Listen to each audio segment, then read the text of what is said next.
ನಮಸ್ಕಾರ. ಆಯುರ್ವೇದ ಸತ್ಸಂಗದ 5ನೇ ಎಪಿಸೋಡ್ನಲ್ಲಿ ನಾವು ಇವತ್ತಿದ್ದೇವೆ. ಇವತ್ತು ನಿಮಗೆಲ್ಲ ತುಂಬ ಇಂಟ್ರೆಸ್ಟಿಂಗ್ ಇರುವಂತಹ ವಿಷಯವನ್ನು ನಾನು ಹೇಳ್ತೇನೆ. ಆದರೆ ಇವತ್ತಿನ ವಿಡಿಯೋ ಸ್ವಲ್ಪ ದೊಡ್ಡದಾಗಬಹುದು, ನಿಮಗೆ ಒಂದು ಸ್ವಲ್ಪ ಕನ್ಫ್ಯೂಷನ್ ಇರಬಹುದು. ಅಂದರೆ ಪೂರ್ತಿಯಾಗಿ ಕೆಲವೊಂದು ವಿಷಯಗಳು ಅರ್ಥ ಆಗದೆ ಹೋಗ್ಬೋದು. ಆದರೆ ಈ ವಿಡಿಯೋವನ್ನು ಪೂರ್ತಿಯಾಗಿ ನೋಡಿದರೆ ಮತ್ತೆ ಅದು ನೀವು ನೋಡಿದರೆ ನಿಮಗೆ ಒಂದು ಕ್ಲಿಯರ್ ಪಿಕ್ಚರ್ ಖಂಡಿತ ಸಿಗುತ್ತೆ. ಯಾಕೆಂದರೆ ನಾವೆಲ್ಲ ತಪ್ಪಾಗಿ ತಿಳ್ಕೊಂಡಿದ್ದೇವೆ. ವಾತ ಅಂದರೆ ಏನು, ಪಿತ್ತ ಅಂದರೆ ಏನು, ಕಫ ಅಂದರೆ ಏನು ನಮಗೆ ಗೊತ್ತಾಗ್ತಾ ಇಲ್ಲ. ಅದನ್ನು ಇವತ್ತು ನೀವು ಕ್ಲಿಯರಾಗಿ ಅರ್ಥ ಮಾಡ್ಕೊಳ್ತೀರಿ. ಯಾಕೆ ಆಯುರ್ವೇದ ವೈದ್ಯರು ಪದೇ ಪದೇ ವಾತ ಪಿತ್ತ ಕಫ ಅಂತ ಹೇಳ್ತಾರೆ ಅನ್ನೋದು ಕೂಡ ನಿಮಗೆ ಅರ್ಥ ಆಗುತ್ತೆ. ಇವತ್ತಿನ ಈ ವಿಷಯವನ್ನು ಶುರು ಮಾಡುವ ಮೊದಲು ದೇವರ ಪ್ರಾರ್ಥನೆ ಮಾಡಿಕೊಳ್ಳೋಣ.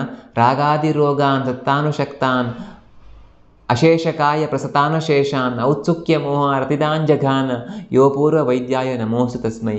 ಆ ಅಪೂರ್ವ ವೈದ್ಯನಿಗೆ ನಮಸ್ಕಾರ ಮಾಡ್ತಾ ವಿಷಯವನ್ನು ಶುರು ಮಾಡೋಣ.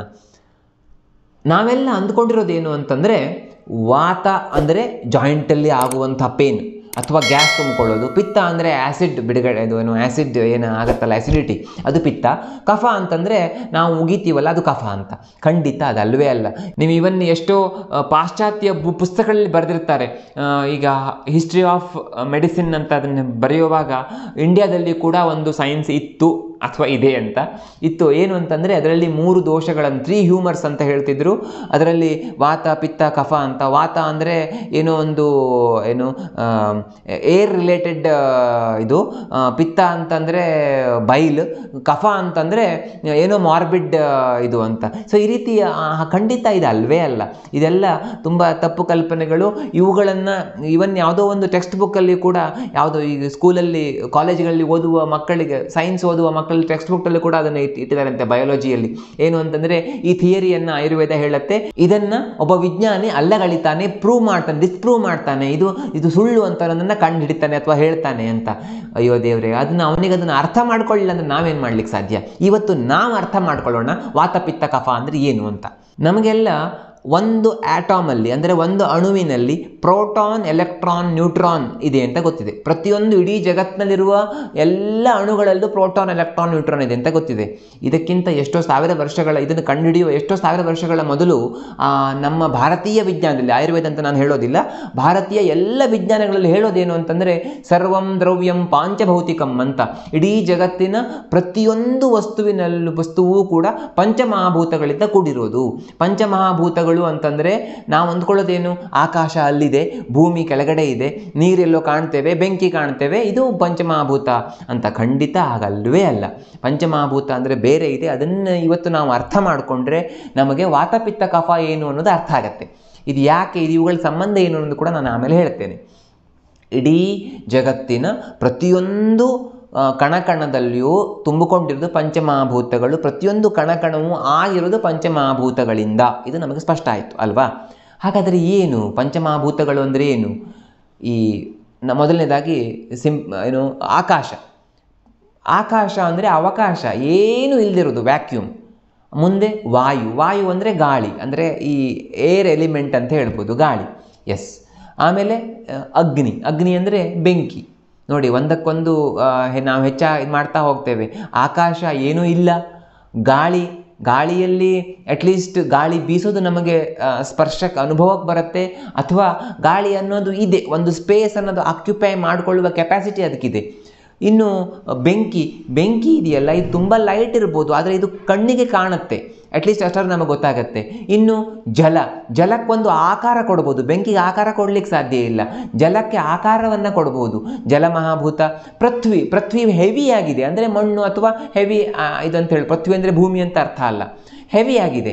ಸೊ ಹೀಗೆ ಈ ಮಹಾಭೂತಗಳಿಂದಲೇ ಪ್ರತಿಯೊಂದು ತುಂಬಿಕೊಂಡಿದೆ. ಇನ್ನು ನಿಮಗೆ ಸ್ಪಷ್ಟ ಮಾಡಬೇಕು ಅಂತಂದರೆ, ಉದಾಹರಣೆಗೆ ಈ ಪೇಪರ್ ಇದೆಯಲ್ಲ, ಈ ಪೇಪರ್ನಲ್ಲಿ ಎಲ್ಲ ಮಹಾಭೂತಗಳೂ ಇವೆ. ಇಲ್ಲಿಗ ವ್ಯಾಕ್ಯೂಮ್ ಇದೆ, ಪೇಪರ್ನ ಒಳಗಡೆ ಒಂದು ಪೇಪರ್ ಚೂರನ್ನು ತೆಗೆದುಕೊಂಡ್ರೆ ಅದರಲ್ಲಿ ವ್ಯಾಕ್ಯೂಮ್ ಇದೆ, ಅದರಲ್ಲಿ ಗಾಳಿ ಇದೆ, ನೀರಿದೆ, ಎಲ್ಲದೂ ಇದೆ. ಆದರೆ ಇದರಲ್ಲಿ ಪೃಥ್ವಿ ಮಹಾಭೂತ ಪ್ರಧಾನವಾಗಿದೆ, ತುಂಬ ಪ್ರಧಾನವಾಗಿ ಪೃಥ್ವಿ ಮಹಾಭೂತ ಇದೆ. ಹಾಗಾಗಿ ಇದು ನಾವು ಕೈಯಲ್ಲಿ ಅದನ್ನು ಹಿಡಿತೇವೆ, ಅದಕ್ಕೊಂದು ಆಕಾರ ಇದೆ. ಹೀಗಾಗಿ ಇದರಲ್ಲಿ ಎಲ್ಲ ಇದ್ದರೂ ಕೂಡ ಪ್ರಧಾನ ಪೃಥ್ವಿ ಮಹಾಭೂತ ಇದೆ. ನೀರಿನಲ್ಲಿ ಜಲಮಹಾಭೂತ ಜಾಸ್ತಿ ಇದೆ, ಆದರೆ ಉಳಿದೆಲ್ಲ ಮಹಾಭೂತಗಳು ಇವೆ. ಕುದೀತಾ ಇರುವ ನೀರಿನಲ್ಲಿ ಜಲ ಮತ್ತು ಅಗ್ನಿ ಮಹಾಭೂತ ಜಾಸ್ತಿ ಇದೆ, ಉಳಿದೆಲ್ಲವೂ ಇವೆ. ಅಥವಾ ಈಗ ಇನ್ನೂ ನಿಮಗೆ ಕ್ಲಿಯರ್ ಮಾಡಬೇಕು ಅಂತಂದರೆ ಗಾಳಿಯ ಒಂದು ಪೀಸ್ ತಗೊಳ್ಳಿ, ಅಥವಾ ಯಾವುದೋ ಒಂದು ಈಗ ನಮಗೆ ಕಣ್ಣಿಗೆ ಕಾಣದೇ ಇರುವಂಥ ಒಂದು ಇದು ಅಂತಂದರೆ ಅದರಲ್ಲಿ ಎಲ್ಲದೂ ಇದೆ, ನಮಗೆ ಗೊತ್ತಿದೆ. ಯಾಕೆಂದರೆ ಗಾಳಿ ಅಂತಂದರೆ ಎಲ್ಲ ಐಟಮ್ಗಳು ಇದೆ, ನಮಗೆ ಕಣ್ಣಿಗೆ ಕಾಣದೇ ಇರ್ಬೋದು, ಆದರೆ ಅದರಲ್ಲಿ ಎಲ್ಲ ಮಹಾಭೂತಗಳು ಇದ್ದರೂ ಅಲ್ಲಿ ವಾಯು ಮಹಾಭೂತ ಪ್ರಧಾನತೆ ಇದೆ. ಹಾಗೆ ನೀವು ಇದು ನಾನು ಪೃಥ್ವಿ ಮಹಾಭೂತ ಪ್ರಧಾನ ಅಂತ ಹೇಳಿದೆ ಪೇಪರನ್ನು.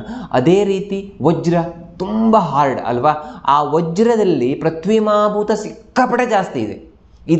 ಇದನ್ನು ನಾನು ಆರಾಮಾಗಿ ಇದನ್ನು ಈ ರೀತಿ ಹರಿಬೋದು, ಆದರೆ ಇದನ್ನು 2 ಪೀಸ್ ಮಾಡ್ಬೋದು. ವಜ್ರವನ್ನು ಮಾಡಲಿಕ್ಕೆ ಸಾಧ್ಯನಾ? ಗಟ್ಟಿ ಕಬ್ಬಿಣವನ್ನು ಮಾಡಲಿಕ್ಕೆ ಸಾಧ್ಯನಾ?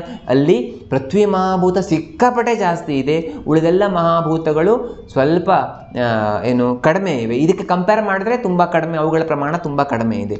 ಅದೇ ನೀವು ಯಾವುದೋ ಒಂದು ಜೆಲ್ ಅಂತ ಇಟ್ಕೊಳ್ಳಿ, ಆ ಜೆಲ್ನಲ್ಲಿ ಪೃಥ್ವಿ ಮಹಾಭೂತ ಇದೆ, ಜಲ ಮಹಾಭೂತ ಇದೆ, ಇವೆರಡು ಜಾಸ್ತಿ ಇದೆ, ಉಳಿದೆಲ್ಲ ಮಹಾಭೂತಗಳು ಕಡಿಮೆ ಇವೆ. ಹೀಗೆ ನಾವು ಡಿಫ್ರೆನ್ಷಿಯೇಟ್ ಮಾಡ್ತಾ ಹೋಗಬೇಕು. ಆವಾಗ ನಮಗಿದು ಕ್ಲಿಯರ್ ಆಗುತ್ತೆ. ಎಸ್, ಎಲ್ಲ ದ್ರವ್ಯಗಳಲ್ಲೂ ಪಂಚಮಹಾಭೂತಗಳೇ ಇರೋದು, ನಮ್ಮ ಮನಸ್ಸು ಕೂಡ ಪಂಚಮಹಾಭೂತಗಳಿಂದನೇ ಆಗಿದೆ ಅಂತ ಆಯುರ್ವೇದ ಹೇಳುತ್ತೆ. ಹಾಗಾಗಿ ಈ ಪಂಚಮಹಾಭೂತಗಳಿಂದ ಆಗಿರುವ ಜಗತ್ತಿನಲ್ಲಿ ನಮ್ಮ ದೇಹವೂ ಕೂಡ ಪಂಚಮಹಾಭೂತಗಳಿಂದನೇ ಆಗಿರೋದು. ನಮ್ಮ ದೇಹದಲ್ಲಿರುವಂಥ ವಾತ ಪಿತ್ತ ಕಫಗಳು ಕೂಡ ಪಂಚಮಹಾಭೂತದಿಂದನೇ ಆಗಿರುವಂಥದ್ದು. ಈ ವಾತದೋಷ ಇದೆಯಲ್ಲ, ಇದು ಆಕಾಶ ಮತ್ತು ವಾಯು ಮಹಾಭೂತದಿಂದ ಆಗಿದೆ. ಹಾಗಾಗಿ ನಮಗೆ ವಾತ ಹೆಚ್ಚಾದಾಗ ಮಂಡಿ ನೋವು ಬರೋದು, ಅಲ್ಲಿರುವಂಥ ಸೈನಲ್ ಫ್ಲೂಯಿಡ್ ಅದು ಒಣಗಿಸುತ್ತೆ. ಹಾಗಾಗಿ ವಾತದೋಷ ಹೆಚ್ಚಾದಾಗ ನಮ್ಮಲ್ಲಿ ಡ್ರೈನೆಸ್ ಉಂಟಾಗೋದು. ಯಾಕೆಂದರೆ ವಾತ ಡ್ರೈ, ವಾಯು ಗಾಳಿ ಡ್ರೈ ಮಾಡುತ್ತೆ. ವ್ಯಾಕ್ಯೂಮ್ ಅಂದರೆ ಏನೂ ಇಲ್ವಲ್ಲ. ಈಗ ವಯಸ್ಸಾಗ್ತಾ ಹೋದಾಗೆ ವಾತದೋಷ ಹೆಚ್ಚಾಗುತ್ತೆ, ಆವಾಗ ನಮ್ಮ ಮೂಳೆ ವೀಕ್ ಆಗುತ್ತೆ, ಲಟಕ್ಕಂತ ಮುರಿದು ಹೋಗುತ್ತೆ. ಯಾಕೆ ಮುರಿಯುತ್ತೆ? ಆಕಾಶ ಮಹಾಭೂತ ಜಾಸ್ತಿ ಇದೆ, ಅದು ಪೃಥ್ವಿ ಮಹಾಭೂತ ಪ್ರಧಾನವಾದ್ದು ಮೂಳೆ ಅಲ್ವಾ, ತುಂಬ ಗಟ್ಟಿ ಇರಬೇಕು ಮೂಳೆ. ಲಟಕ್ಕಂತ ಯಾಕೆ ಮುರಿತದೆ, ಯಾಕೆ ಸುಲಭವಾಗಿ ಬ್ರೇಕ್ ಆಗುತ್ತೆ ಅಂತಂದರೆ ಅಲ್ಲಿ ಆಕಾಶ ಸ್ಪೇಸ್ ಹೆಚ್ಚಾಗ್ತಾ ಹೋಯಿತು. ಅದೇ ಡಿಜೆನರೇಷನ್ ಆಫ್ ಬೋನ್, ಹೌದು, ಬೋನ್ ಅಂತ ಹೇಳ್ಬೋದು. ಸೊ ಹಾಗಾಗಿ ಅಲ್ಲಿ ಅದು ಸುಲಭವಾಗಿ ಮುರಿಲಿಕ್ಕೆ ಅನುಕೂಲ ಆಗುತ್ತೆ, ಬೇಗ ಮುರಿದು ಹೋಗುತ್ತೆ. ಹಾಗಾಗಿ ಈ ವಾತ ದೋಷ ಇದೆಯಲ್ಲ, ಇದರಲ್ಲಿ ವಾಯು ಮತ್ತು ಆಕಾಶ ಮಹಾಭೂತಗಳು ಜಾಸ್ತಿ ಇವೆ. ನಾವು ಒಂದು ಬಟ್ಟೆಯನ್ನು ಬಿಸಿಲಿಗೆ ಒಣಗಿ ಹಾಕಿದರೆ ಬೇಗ ಒಣಗತ್ತೆ, ಹೌದು, ಆದರೆ ಜೊತೆಗೆ ಗಾಳಿ ಇದ್ದರೆ ಇನ್ನೂ ಬೇಗ ಒಣಗತ್ತಲ್ವ. ಬೇಸಿಗೆಗಿಂತ ಚಳಿಗಾಲದಲ್ಲಿ ಯಾಕೆ ಬೇಗ ಬಟ್ಟೆ ಒಣಗತ್ತೆ? ಯಾಕೆ ಅಂದರೆ ತುಂಬ ಡ್ರೈ ಇರೋದ್ರಿಂದ, ಅಥವಾ ಗಾಳಿ ಚೆನ್ನಾಗಿ ಬೀಸಿದರೆ ಬೇಗ ಬಟ್ಟೆ ಒಣಗತ್ತೆ. ಹಾಗೆ ನಮ್ಮ ದೇಹವನ್ನು ಒಣಗಿಸುತ್ತೆ ಇದು. ಹಾಗಾಗಿ ವಾತದ ಕಾರಣದಿಂದಾಗಿ ದೇಹ ಲೈಟ್ ಆಗುತ್ತೆ. ಈ ಎಲ್ಲ ಚೇಂಜಸ್ ಆಗೋದು ವಾತದ ಕಾರಣದಿಂದಾಗಿ. ವಾತದಲ್ಲಿ ಆಕಾಶ ಮತ್ತು ವಾಯು ಮಹಾಭೂತ ಜಾಸ್ತಿ ಇರೋದ್ರಿಂದ ಇಡೀ ದೇಹದಲ್ಲೂ ವಾತ ಇದೆ. ದೇಹದ ಪ್ರತಿಯೊಂದು ಕಣಕಣದಲ್ಲೂ ವಾತ ಇದೆ, ಪಿತ್ತ ಇದೆ, ಕಫ ಇದೆ. ಆದರೆ ಯಾವಾಗ ವಾತ ಹೆಚ್ಚಾಗತ್ತೆ, ಯಾವಾಗ ಆಕಾಶ ಮತ್ತು ವಾಯು ಮಹಾಭೂತ ಹೆಚ್ಚಾಗತ್ತೆ ಆವಾಗ. ಹಾಗಾಗಿ ಇದು ನಿಮಗೆ ಇನ್ನೂ ಕ್ಲಿಯರ್ ಆಗ್ತಾ ಹೋಗುತ್ತೆ. ಸ್ವಲ್ಪ ಕನ್ಫ್ಯೂಷನ್ ಅನಿಸ್ಬೋದು. ನೆಕ್ಸ್ಟ್ ಪಿತ್ತ ಮಹಾಭೂತ, ಪಿತ್ತದೋಷ. ಪಿತ್ತದೋಷದಲ್ಲಿ ಅಗ್ನಿ ಮತ್ತು ಜಲ ಮಹಾಭೂತಗಳಿವೆ. ಹಾಗಾಗಿ ಉರಿತಾನೆ ಮನುಷ್ಯ. ಪಿತ್ತ ಇದ್ದಾಗ, ಈಗ ನನಗೆ ಉರಿ ಇದೆ, ಪಿತ್ತ ಹೆಚ್ಚಾದರೆ ಉರಿ ಆಗುತ್ತೆ, ಪಿತ್ತ ಹೆಚ್ಚಾದರೆ ಕೀವು ಆಗುತ್ತೆ, ಪಿತ್ತ ಹೆಚ್ಚಾದರೆ ಹೊಟ್ಟೆಯಲ್ಲಿ ಆ್ಯಸಿಡಿಟಿ ಅಂತ ಸಮಸ್ಯೆಗಳು ಉಂಟಾಗ್ತವೆ, ಪಿತ್ತ ಹೆಚ್ಚಾದರೆ ಉರಿ ಮೂತ್ರ ಆಗುತ್ತೆ. ಹೀಗೆ ಪಿತ್ತ ಹೆಚ್ಚಾದರೆ ಸುಮಾರು ಸಮಸ್ಯೆಗಳಾಗ್ತವೆ. ಯಾಕೆ ಅಂತಂದರೆ ಅದು ಅಗ್ನಿ ಮತ್ತು ಜಲ ಮಹಾಭೂತಗಳಿಂದ ಆಗಿರುವಂಥದ್ದು. ಕಫ ದೋಷ ಇದೆಯಲ್ಲ, ಇದು ಜಲ ಮತ್ತು ಪೃಥ್ವಿ ಮಹಾಭೂತದಿಂದ ಆಗಿರೋದು. ಹಾಗಾಗಿ ಹೆವಿ. ಕಫ ಪ್ರಕೃತಿಯವನು ಯೂಶ್ವಲಿ ದಪ್ಪ ಇರ್ತಾನೆ. ಕಫ ದೋಷ ಹೆಚ್ಚಾದಾಗ ದೇಹ ಆಲಸ್ಯ ಇರುತ್ತೆ, ಮಾನಸಿಕವಾಗಿ ದೇಹ ಭಾರ ಅನಿಸುತ್ತೆ. ಇದೆಲ್ಲ ಆಗೋದು ಅದರಲ್ಲಿರುವಂಥ ಮಹಾಭೂತಗಳ ಪ್ರಧಾನತೆಯಿಂದಾಗಿ. ಹಾಗಾಗಿ ವಾತ ವಾಯು ಮತ್ತು ಆಕಾಶ ಮಹಾಭೂತದಿಂದಾಗಿದೆ, ಪಿತ್ತ ಅಗ್ನಿ ಮತ್ತು ಜಲ ಮಹಾಭೂತದಿಂದಾಗಿದೆ, ಕಫ ಜಲ ಮತ್ತು ಪೃಥ್ವಿ ಮಹಾಭೂತದಿಂದಾಗಿದೆ. ನಿಮಗೆ ಎಷ್ಟೋ ಜನರಿಗೆ ಇದು ಇನ್ನೂ ಅರ್ಥ ಆಗದೇ ಇದ್ದಿರ್ಬೋದು. ಮುಂದೆ ಪ್ರಶ್ನೆಗಳನ್ನು ಕೇಳಿದ್ರೆ ನಾನು ಅದಕ್ಕೆ ಆನ್ಸರ್ ಮಾಡ್ತೇನೆ. ನಿಮಗೆ ಇದು ಅರ್ಥ ಆಗ್ತಾ ಹೋಗುತ್ತೆ. ಯಾಕೆಂದರೆ ಈ ಪಂಚಮಹಾಭೂತಗಳನ್ನು ಅರ್ಥ ಮಾಡಿಕೊಂಡ್ರೆ ಬಹುತೇಕ ನಿಮಗೆ ದೋಷಗಳು ಏನು ಅನ್ನೋದು ಅರ್ಥ ಆಗ್ತಾ ಹೋಗುತ್ತೆ, ದೋಷಗಳ ಗುಣ ಅರ್ಥ ಆಗ್ತಾ ಹೋಗುತ್ತೆ. ಹಾಗಾಗಿ ಮೊದಲನೇದಾಗಿ ಪಂಚಮಹಾಭೂತಗಳು ಅಂತಂದರೆ ಎಲ್ಲೋ ಆಕಾಶ ಇದೆ, ಇನ್ನೆಲ್ಲೋ ನೀರಿದೆ, ಎಲ್ಲೋ ಗಾಳಿ ಹರಿತಿದೆ ಅಂತಲ್ಲ.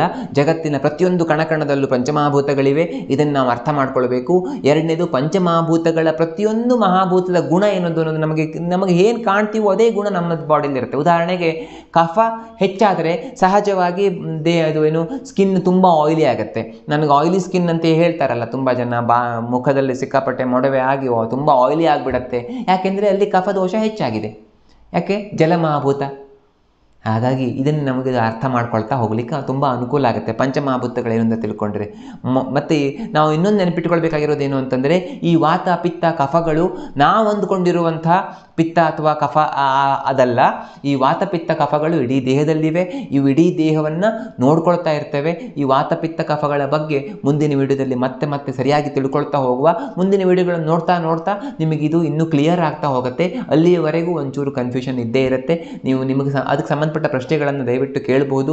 ನನಗೆ ಸಾಧ್ಯವಾದಾಗೆಲ್ಲ ಅದಕ್ಕೆ ಆನ್ಸರ್ ಮಾಡ್ತೇನೆ. ಮುಂದಿನ ವಿಡಿಯೋದಲ್ಲಿ ಮತ್ತೆ ಸಿಗೋಣ. ಧನ್ಯವಾದ.